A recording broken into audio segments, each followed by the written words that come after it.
வணக்கம். தந்தையின் பாட்காஸ்ட் செய்திகளை வாசிப்பது விக்னேஷன். முதலில் தலைப்புச் செய்திகள். மத்திய அரசின் ஒருங்கிணைந்த ஓய்வூதிய திட்டத்தை தமிழ்நாட்டில் நடைமுறைப்படுத்த சாத்தியம் உள்ளதா என தமிழக அரசு முதல் கட்ட ஆய்வை தொடங்கியதாக தகவல். பழைய ஓய்வூதிய திட்டத்தை அமல்படுத்த அரசு ஊழியர் சங்கங்கள் வலியுறுத்தல். ஆட்டோ கால் டாக்ஸிக்கு தனியாக செயலி ஒன்றை தமிழக அரசு உருவாக்க வேண்டும் என்ற கோரிக்கை நிறைவேற்றப்படும். தொழிலாளர் நலத்துறை அமைச்சர் சி.வி. கணேசன் அறிவிப்பு. தனது கருத்தை சிலர் திமுக அரசுக்கு எதிராக திரித்து கூறுகின்றனர் என விடுதலை சிறுத்தைகள் கட்சித் தலைவர் திருமாவளவன் குற்றச்சாட்டு. திமுக கூட்டணி கட்டுக்கோப்புடன் உள்ளது என்றும் விளக்கம். சென்னையில் நடிகை ரேகா நாயரின் கார் மோதி சாலையோரம் மதுபோதையில் படுத்திருந்த நபர் உயிரிழப்பு. ஓட்டுநரை கைது செய்து போலீசார் விசாரணை. தன்னிடம் ஏற்கனவே பணம் கேட்டு மிரட்டிய நடிகைதான் தற்போது பாலியல் புகார் சுமத்துகிறார் என கேரள நடிகர் முகேஷ் பரபரப்பு குற்றச்சாட்டு. தான் நிரபராதி என்பதை சட்டப்படி நிரூபிப்பேன் எனவும் உறுதி. தனது குடும்பத்தை இந்த நிலைக்கு தள்ளியவர்களுக்கு வட்டியுடன் திருப்பிக் கொடுப்போம் என தெலங்கானா முன்னாள் முதல்வரின் மகள் கவிதா ஆவேசம். டெல்லி மதுபான முறைகேடு வழக்கில் ஜாமீன் பெற்ற நிலையில் பேட்டி. இனி விரிவான செய்திகள். தொழில் முதலீடுகளை ஈர்ப்பதற்காக முதலமைச்சர் ஸ்டாலின் அமெரிக்கா புறப்பட்டுச் சென்றார். சென்னை சித்தரஞ்சன் சாலை இல்லத்தில் இருந்து மனைவி துர்கா ஸ்டாலின் மற்றும் தனிச் செயலாளர் உடன் இரவு 8:30 மணிக்கு சென்னை விமான நிலையம் வந்த முதலமைச்சர் ஸ்டாலினுக்கு திமுக எம்பி டி.ஆர். பாலு, அமைச்சர்கள் துரைமுருகன், வேலு, பொன்முடி, சேகர்பாபு, மா. சுப்பிரமணியன் மற்றும் நாடாளுமன்ற உறுப்பினர்கள், திமுகவின் முக்கிய நிர்வாகிகள் வரவேற்பளித்து வழியனுப்பி வைத்தனர். தொடர்ந்து செய்தியாளர்களை சந்தித்த முதலமைச்சர் ஸ்டாலின் தமது அமெரிக்க பயணம் வெற்றிகரமாக அமையும் என்றார். 2030க்குள் முதலீடுகள் மூலம் 1 டிரில்லியன் பொருளாதார இலக்கை தமிழ்நாடு அடையும் என முதலமைச்சர் ஸ்டாலின் தெரிவித்துள்ளார். முதலீடு ஒப்பந்தங்கள் கையெழுத்தாகும் விவரங்கள் திரும்பி வரும்போது தெரிவிக்கப்படும் என்றும், வெள்ளை அறிக்கை வெளியிடுவது பொதுவாக மரபு கிடையாது. காரணம், பல மாநிலங்களில் இருந்து முதலீடுகளை ஈர்க்க போட்டி நடந்து கொண்டிருக்கிறது. அதனால் முதலீடுகள் முழுமையாக வந்த பிறகு நிச்சயம் வெள்ளை அறிக்கை வெளியிடுவோம் என முதலமைச்சர் கூறினார். அமைச்சரவையில் மாற்றம் இருக்குமா என்ற கேள்விக்கு மாற்றம் ஒன்றே மாறாதது, பொறுத்திருந்து பாருங்கள் என கூறினார். முதலமைச்சர் ஸ்டாலின் அமெரிக்க பயணம் குறித்து பேசிய அண்ணாமலை, இதுவரையில் அவர் செய்த வெளிநாட்டு பயணங்களில் கிடைத்த முதலீடு, வேலைவாய்ப்பு குறித்து வெள்ளை அறிக்கை கொடுக்கவில்லை என்றார்.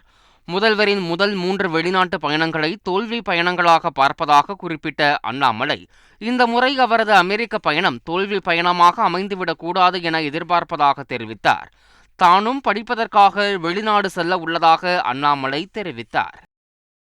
பகுஜன் சமாஜ் கட்சியின் யானை சின்னத்தை முறைகேடாக நடிகர் விஜய் அவரின் அரசியல் கட்சி கொடியில் பயன்படுத்தியுள்ளதாக புகார் மனு அளிக்கப்பட்டுள்ளது.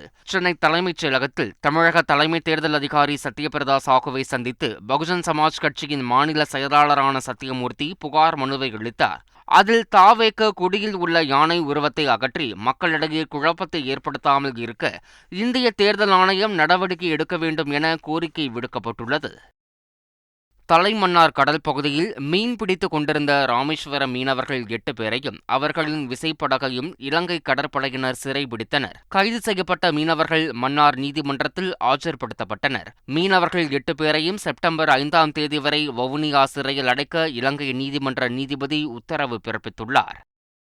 மதுரை மீனாட்சியம்மன் கோவிலில் நிகழ்ந்த சம்பவம் தொடர்பாக நடிகை நமீதாவின் புகாருக்கு மறுப்பு தெரிவித்து கோயில் நிர்வாகம் அறிக்கை சமர்ப்பித்துள்ளது. அதில் நமீதாவின் சாதி தொடர்பாகவோ மதம் தொடர்பாகவோ நேரடியாக எந்தவிதமான கேள்வியும் கேட்கப்படவில்லை என்றும், நமீதாவை அழைத்து வந்த இஸ்கான் என்பவரிடம் அவர் இந்து மதத்தை பின்பற்றுபவரா என்பது மட்டுமே கேட்டு தெரிந்து கொள்ளப்பட்டதாக கூறப்பட்டுள்ளது.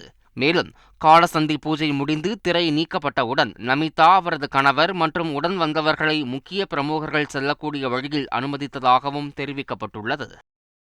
சென்னை மாவட்டத்தில் விநாயகர் சிலைகளை நீர்நிலைகளில் கரைப்பதற்கான வழிகாட்டு நெறிமுறைகளை பொதுமக்கள் தவறாமல் பின்பற்றுமாறு மாவட்ட ஆட்சியர் வேண்டுகோள் விடுத்துள்ளார். விநாயகர் சதுர்த்தி வரும் 7ஆம் தேதி கொண்டாடப்பட உள்ளது. இதையொட்டி வழிபாட்டிற்கு பின் விநாயகர் சிலைகளை நீர்நிலைகளில் கரைப்பதற்கான வழிகாட்டு நெறிமுறைகள் மத்திய மாசு கட்டுப்பாட்டு வாரிய வழிகாட்டுதல்களின்படி வெளியிடப்பட்டுள்ளது.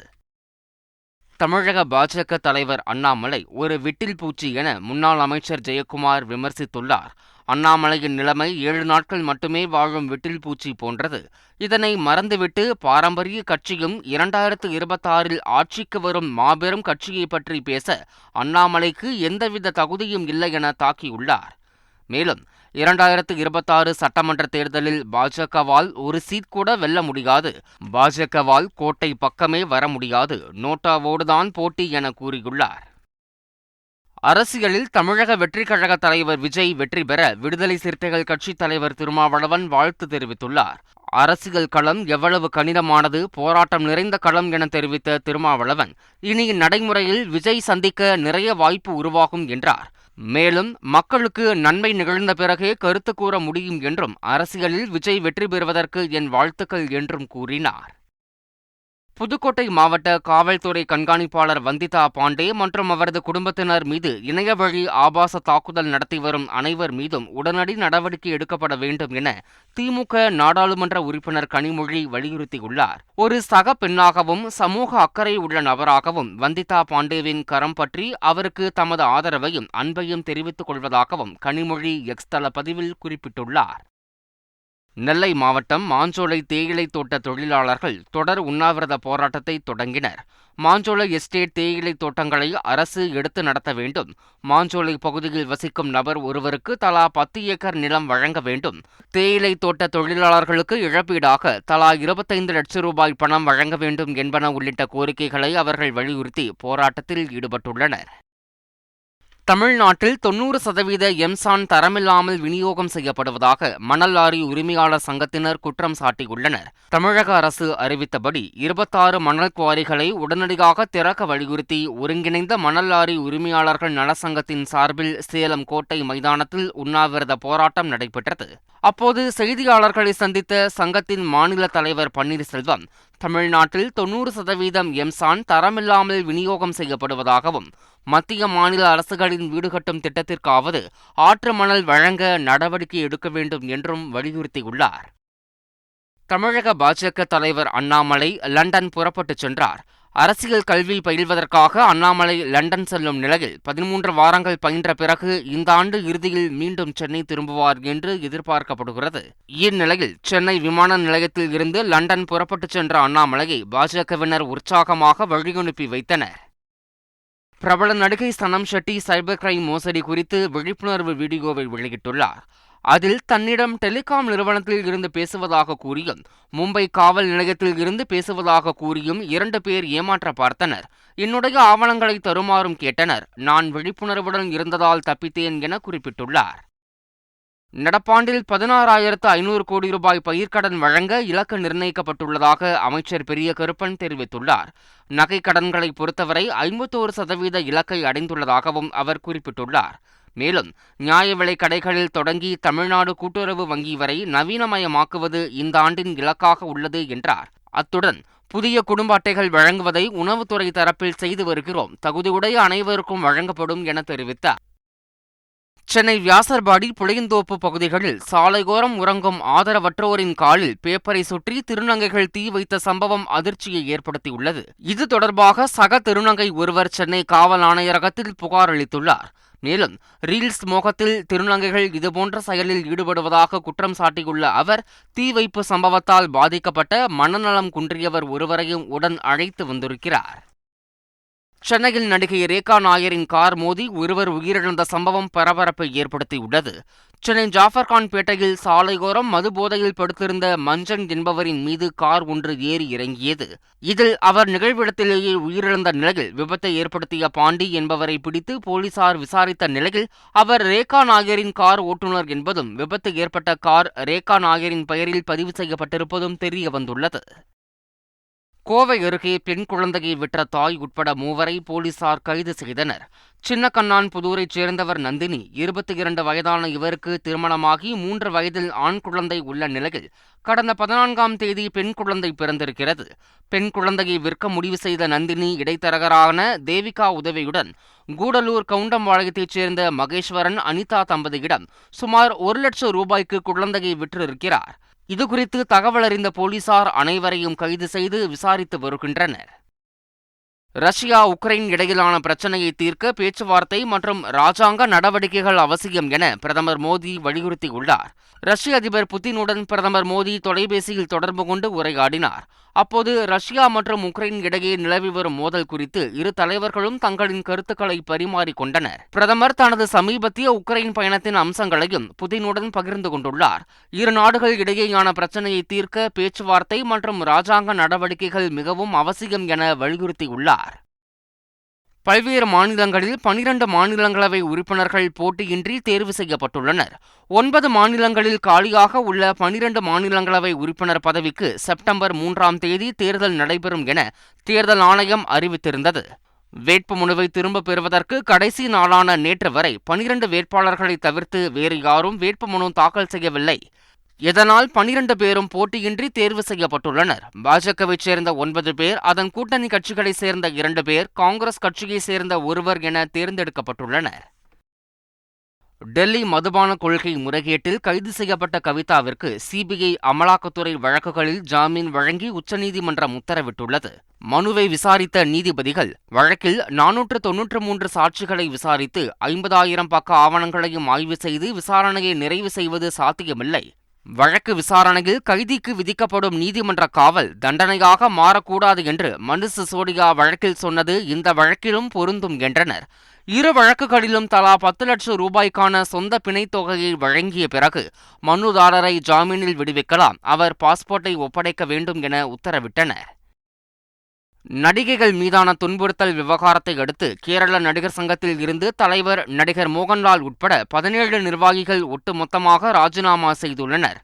பிரச்சினை தொடர்பாக கூடிய ஆன்லைன் கூட்டத்தில் அம்மா அமைப்பின் நிர்வாகிகள் மற்றும் உறுப்பினர்களான நடிகர்கள் மீது நடிகைகள் கடும் விமர்சனங்களை முன்வைத்ததாக கூறப்படுகிறது.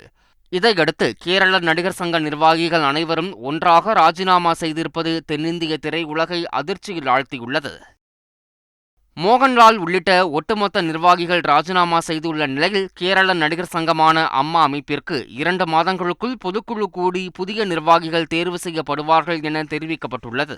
மேலும் அம்மா அமைப்பின் உறுப்பினர்களுக்கு வழங்கப்படும் நிதி உதவி தடையின்றி வழங்கப்படும் எனவும் புதிதாக தேர்ந்தெடுக்கப்படும் நிர்வாகிகள் அம்மா அமைப்பை பலப்படுத்துவார்கள் என்றும் அறிக்கையில் தெரிவிக்கப்பட்டுள்ளது.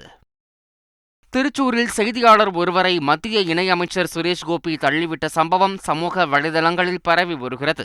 பாலியல் புகார் விவகாரம் கேரள திரையுலகில் பரபரப்பை ஏற்படுத்தி வரும் நிலையில் முன்னணி நடிகரும் மத்திய இணையமைச்சருமான சுரேஷ் கோபியிடம் திருச்சூரில் செய்தியாளர்கள் கருத்து கேட்க முற்பட்டனர். அப்போது ஆவேசமடைந்த சுரேஷ் கோபி செய்தியாளர்களில் ஒருவரை திடீரென தள்ளிவிட்டார். பின்னர் தனது பணியை மேற்கொள்ள வழிவிடுமாறு ஆவேசமாக கூறி அங்கிருந்து காரில் வேகமாக புறப்பட்டார். டெல்லியில் பிரதமர் நரேந்திர மோடியை சந்தித்த கேரள முதல்வர் பினராயி விஜயன் வயநாட்டின் மறுசீரமைப்பு குறித்து அவரிடம் விவாதித்தார். இதுகுறித்து விரிவான அறிக்கையை கேரள அரசு சமர்ப்பித்துள்ளது. நிவாரணம் மற்றும் மீள்கட்டமைப்பிற்கு முதற்கட்டமாக 900 கோடி ரூபாயை விடுவிக்க வேண்டும் என கேரள அரசு தரப்பில் கேட்கப்பட்டிருந்தது. வயநாட்டில் ஏற்பட்ட நிலச்சரிவில் கிட்டத்தட்ட 2000 கோடி ரூபாய்க்கு மேல் பாதிப்பு ஏற்பட்டதாக கூறப்படுகிறது. மகளிர் T20 உலகக்கோப்பை தொடர் அக்டோபர் 3இல் ஐக்கிய அரபு அமீரகத்தில் தொடங்க உள்ளது. தொடரில் பங்கேற்கும் ஹர்மன்பிரீத் கௌர் தலைமையிலான இந்திய மகளிர் அணியை BCCI அறிவித்துள்ளது. ஸ்மிருதி மந்தனா, ஷபாலி வர்மா, தீப்தி சர்மா, ஜெமிமா ரோட்ரிக்ஸ், ரிச்சா கோஷ், யாசிகா பாட்டியா, பூஜா ஆகியோர் அணியில் சேர்க்கப்பட்டுள்ளனர். மேலும் அருந்ததி, ரேணுகா சிங், தயாளன் ஹேமலதா, ஆஷா சோபனா, ராதா யாதவ், ஸ்ரேயங்கா பாட்டீல், சஞ்சனா சஜீவன் ஆகியோரும் இடம்பெற்றுள்ளனர். ரிசர்வ் வீராங்கனைகளாக உமா சேத்ரி, தனுஜா கன்வர், சைமா தாகூர் ஆகியோர் சேர்க்கப்பட்டுள்ளனர். மீண்டும் தலைப்புச் செய்திகள். மத்திய அரசின் ஒருங்கிணைந்த ஓய்வூதிய திட்டத்தை தமிழ்நாட்டில் நடைமுறைப்படுத்த சாத்தியம் உள்ளதா என தமிழக அரசு முதல் கட்ட ஆய்வை தொடங்கியதாக தகவல். பழைய ஓய்வூதிய திட்டத்தை அமல்படுத்த அரசு ஊழியர் சங்கங்கள் வலியுறுத்தல். ஆட்டோ கால் டாக்ஸிக்கு தனியாக செயலி ஒன்றை தமிழக அரசு உருவாக்க வேண்டும் என்ற கோரிக்கை நிறைவேற்றப்படும். தொழிலாளர் நலத்துறை அமைச்சர் CV கணேசன் அறிவிப்பு. தனது கருத்தை சிலர் திமுக அரசுக்கு எதிராக திரித்து கூறுகின்றனர் என விடுதலை சிறுத்தைகள் கட்சித் தலைவர் திருமாவளவன் குற்றச்சாட்டு.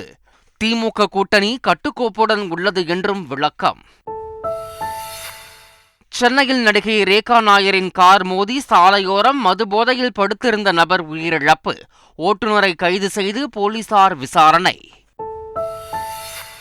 தன்னிடம் ஏற்கனவே பணம் கேட்டு மிரட்டிய நடிகைதான் தற்போது பாலியல் புகார் சுமத்துகிறார் என கேரள நடிகர் முகேஷ் பரபரப்பு குற்றச்சாட்டு. தான் நிரபராதி என்பதை சட்டப்படி நிரூபிப்பேன் எனவும் உறுதி. தனது குடும்பத்தை இந்த நிலைக்கு தள்ளியவர்களுக்கு வட்டியுடன் திருப்பிக் கொடுப்போம் என தெலங்கானா முன்னாள் முதல்வரின் மகள் கவிதா ஆவேசம். டெல்லி மதுபான முறைகேடு வழக்கில் ஜாமீன் பெற்ற நிலையில் பேட்டி. இத்துடன் செய்திகள் நிறைவடைகின்றன. வணக்கம்.